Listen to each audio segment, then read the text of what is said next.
Welcome to the auditing tutorial, week 1. Today we're going to focus on what to do when you get into an exam or test situation. You will be writing 4 tests this year and your exams at the end of the year. So it's really important that you know what to expect. It's really important that you have a game plan and you stick to that game plan to make sure that you're relaxed and at ease for when the actual paper comes your way. Alright, so basically, in terms of your exams and your tests, you will have 1.5 minutes writing time,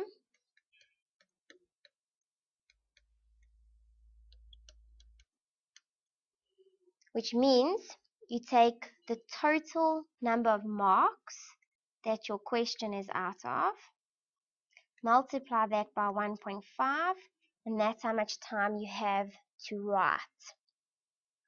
You will also have 30% of the marks as your reading time.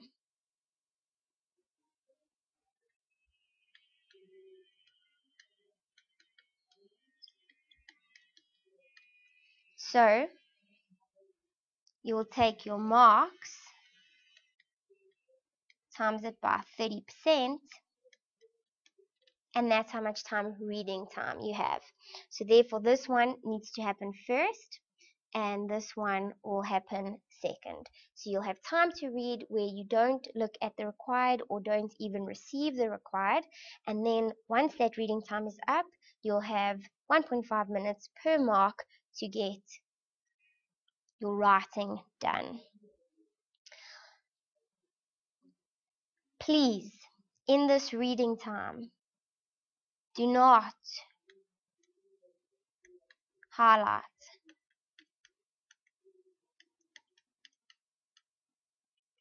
Don't highlight. Don't waste your time. At the end of the day, if you highlight, what have you got to prove? You know that your paper is beautifully colored and you know there is hugely important information in there, but you don't actually know why. So what do I want you to do? So here's your do. Use your pen that you are writing with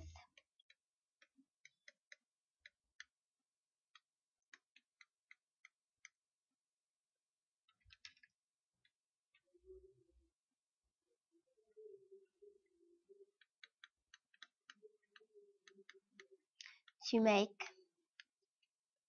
notes on your paper. So I mean, you need to actually have detailed comments on the crucial information that you have picked up.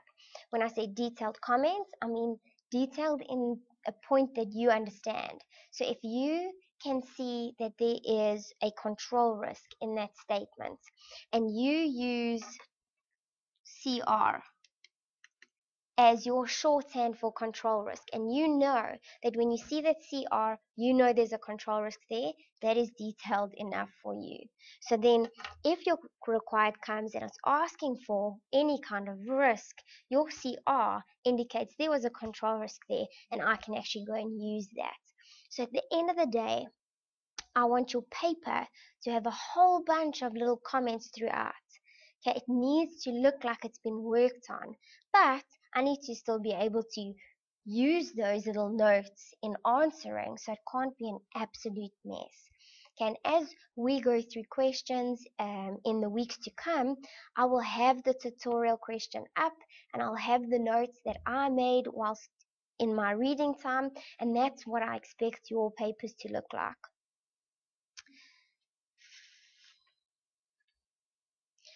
when you are reading, don't. So in addition to do not highlight, I'm going to add another don't. Do not predict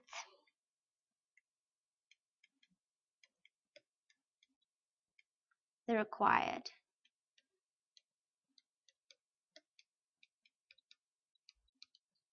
Often you start to find a little trend in a scenario as you're reading it, and you start to go, ooh, this is going to be a risk question because I'm picking up all these different control risks. So you start to develop your answer for the required you think it's going to be. Huge issue in that is when the required isn't asking for that, and you start answering firstly because you've believed so much that's what it's going to be, or secondly you start to panic because that you don't know now what to do. So when you are making your notes, you're trying not to predict, and you're just trying to read line by line and understand and make your points line by line as you're seeing the information. Okay, so don't start to wander off in your thought process. Keep going back to the next sentence and seeing if there's anything important there. Because the more questions you do, the more topics we cover, the more notes you will start to make on your questions. So at this point, I could give you a question that's got a whole bunch of information for concluding, but because we're only getting to concluding in test 3 or test 4, you're not going to pick that stuff up. And that's absolutely perfect. But just imagine what your question paper is going to be like when it gets to exam time, because now you've done the entire syllabus. Okay, so don't get too worried if a question actually does have a topic about something that's coming up later. If we haven't done it, I don't expect you to have picked up anything and made the notes. And I'll make that very clear when we look at your tutorials in class as we go. Alright, next thing, what I do want you to do, when you get, or when your reading time is up,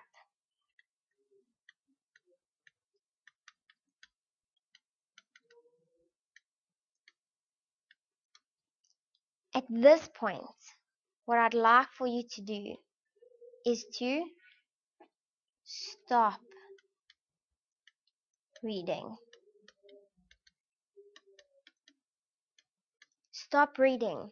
Why? Because now is when you have the opportunity to go to the required to see what it is you are actually trying to find the information for.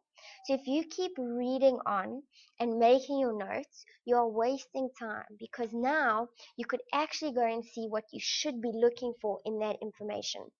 So I suggest stop reading completely and let's get to your required. Okay, key things now. We at your required. So reading time is up.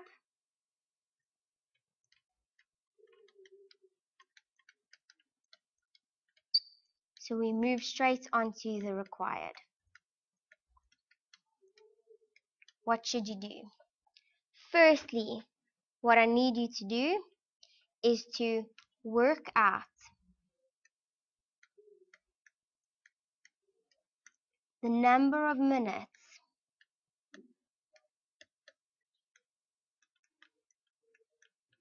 you have per question. I don't want you to work out a time. So I don't want you to say that here's a question, the required is out of 10 marks. So you know that now you've worked out you've got 15 minutes. I don't want you to now work out a time when you look at your clock that you've got to finish. So say you start your reading time at 9, I don't want you to put here 9:15. Okay, and the reason for that, I know it would make your life a lot easier because you could just look at your watch and see. But the reason is you might not start the first question. And now if you're starting to put an actual clock time and you haven't started that question, you've wasted time because now you're panicking because you haven't stuck to that clock time because you've started a different question first. Okay, so don't give me a clock time. Put down the minutes that you have and you write those minutes next to the marks. So it's out of 10 marks, you quickly jot down, I've got 15 minutes there. Now you know when I start this question, I only have 15 minutes to do it. You need to have that because you need the structure and you need to make sure that you get to every single question. Okay, biggest problem with auditing at this level is that you don't get to every question, so you leave full questions out. And I'll tell you now, every question has got easy marks. Every question there's an ability for you to be able to go and get some marks even if you don't know the technicalities of that question. But you might be using that time to try and get the technicalities of another question, but you've missed the point there. So you're not getting those marks and you're not getting these marks here where you should be. So make sure that you stick to your time. Next step, once I've worked out for every single question in my required the time, the next thing I need you to do is actually go and read every required. Read them. And in reading them, I want you to really understand what it is that it is asking. Okay, so I don't just want you to skim read, I want you to read. Question 1 says, identify the risks of material misstatements at the assertion level for revenue. So then you take a step back and you say, okay, this is the risks and it's just for revenue. I've got to know my assertions here, so that's where I'm focusing. So you actually take a little bit of time to work out what is actually required of you. And once I've done that for all of them, yes, I know you're taking up some time, but once I've done that for all of them, I'm now able to do step 3, which is to rank my requireds. And I rank them according to my knowledge. So from 1 to, if you've got 5 questions, to 5, 1 being the topic that I'm most familiar with, to 5 being least familiar. Familiar or most comfortable to least familiar or least comfortable. So I need to know that what I have put as number 1 is where I see that required. I've maybe seen that information in the scenario when I was reading and I'm actually excited to tackle that question. With number 5 being, what? I didn't see that. Or maybe it's because I actually stopped reading in my reading time. Because I didn't get to it. So my reading time was over and I didn't get to that stuff. So I actually think I'm going to leave it last because I don't know what I should be looking for. Alright, so what I'm saying now is the most familiar or my most popular number 1 is where I'm going to start. To number 5, which is the question I'm going to leave for last. So this will be my start. And this will be my last. And if it so happens that I'm starting with question E and finishing with question A, that is fine. All I need to make sure for this, guys, make sure that you have made it very clear when you are actually writing down your solution. Okay, so when I say very clear, I don't mean for you to say to write a whole thing saying this is question A's solution. Find F's solution 2 pages earlier. I don't mean make it very clear like this. I just mean when you're starting, literally just make it clear that I'm starting with, or let's take away A because that would be the what you would imagine you would start with. So let's say I'm going to start with D here, and a little bit later when it's time and I'm finished here, I'm maybe going to start here with A. So I've just made it very clear in my markings, and that's all I need to do. Markers will find it, but just be aware that if in doing this they have said to you that you need to do different questions in different books, you must make sure that when you do D, you're doing it in the correct book and A is in the correct book. So potentially A, B, and C need to be together. And if you're starting A last, make sure that it is in the book that you have got B and C.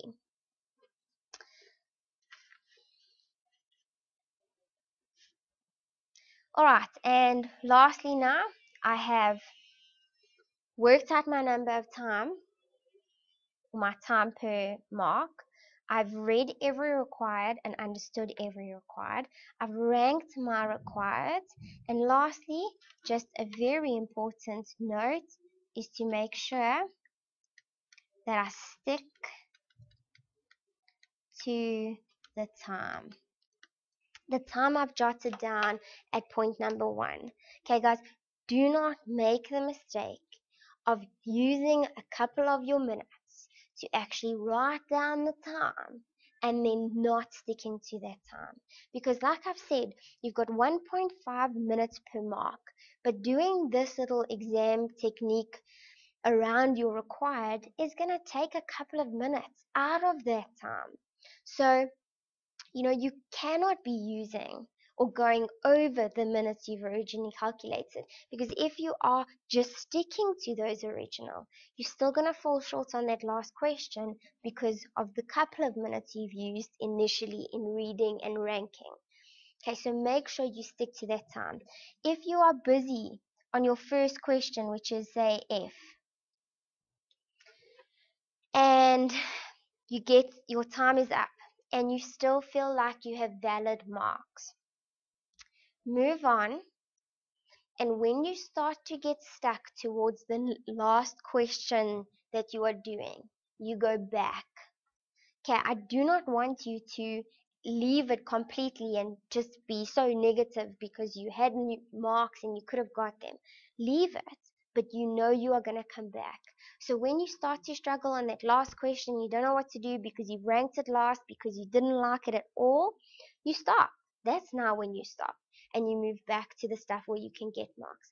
Reason being is that you potentially are going to get those easy marks that are there in the last question, so that's really crucial. But now you're not going to try and sit and find marks that you're not going to get or that you are going to take a while to figure out. Now you can go back to those marks and get the marks that you should get, that you know you're going to get where you stopped. So a suggestion, in between your questions, leave some spaces if you feel like you aren't quite finished with the question or not. Okay, or if you don't leave the spaces, don't panic. The end of that first part, so I did part D first and I didn't finish, but I didn't leave enough space, then just say refer to last page where D is continued. And you go back and then you go to the last page and you carry on with D, and your mark will C, and then you make your notes again when you get to that last page. Here's D continued, and you carry on.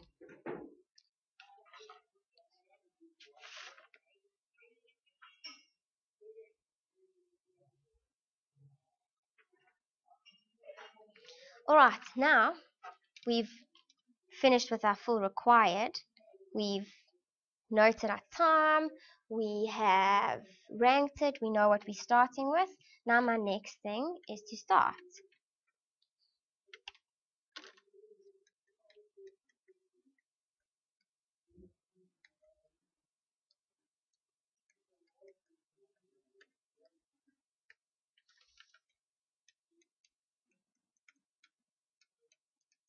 Now we start writing, we start answering. So again, we've got a step process. Guys, this is all following a logical process, but it is something that you're going to have to train yourself in doing. Okay, because it isn't something that necessarily comes naturally. So it's going to be a strict training. Every time I do this, this is what I need to do.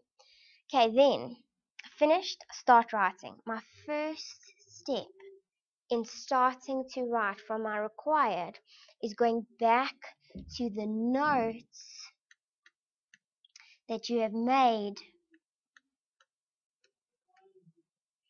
on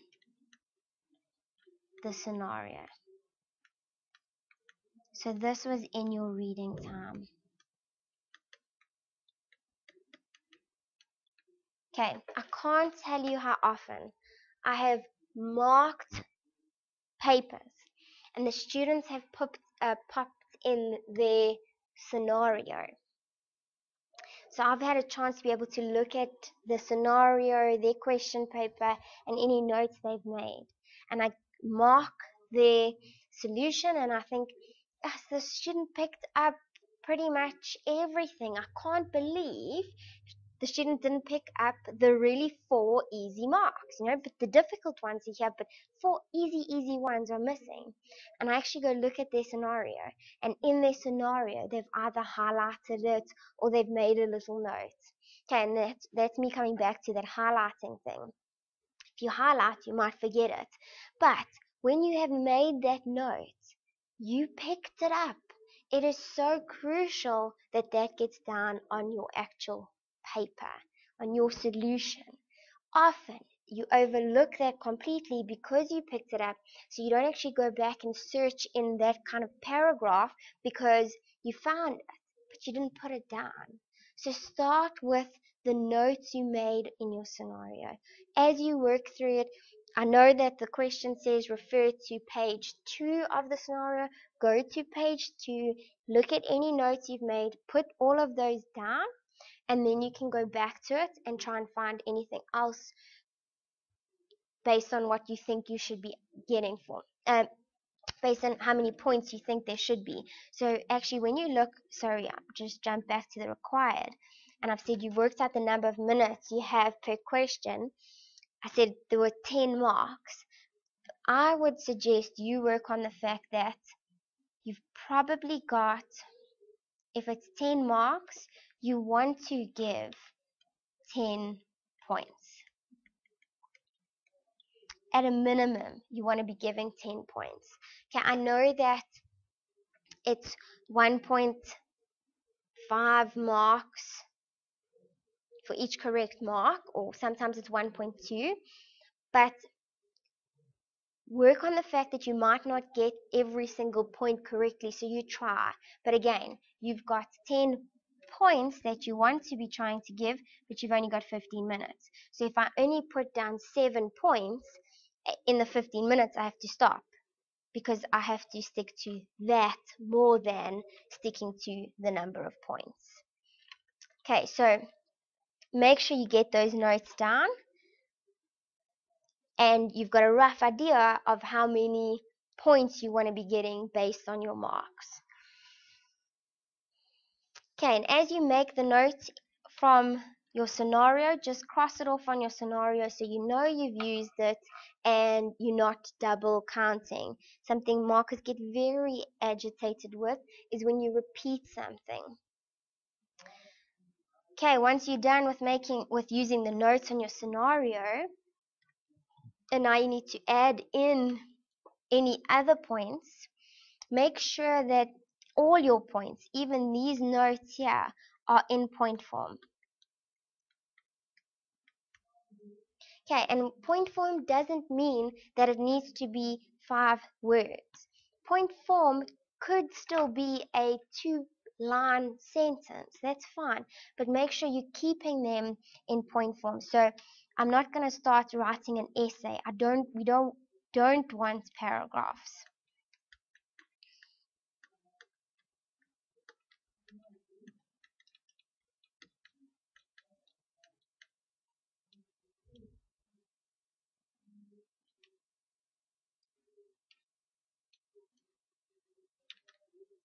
We don't want paragraphs. So as soon as you're putting a full stop and you're going to start the next answer to your solution, put another little point here and write it down.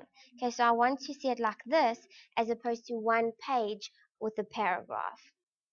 Each thing that you've identified, each piece of information that you've identified in the scenario that's relevant needs to come on a new line in a new point.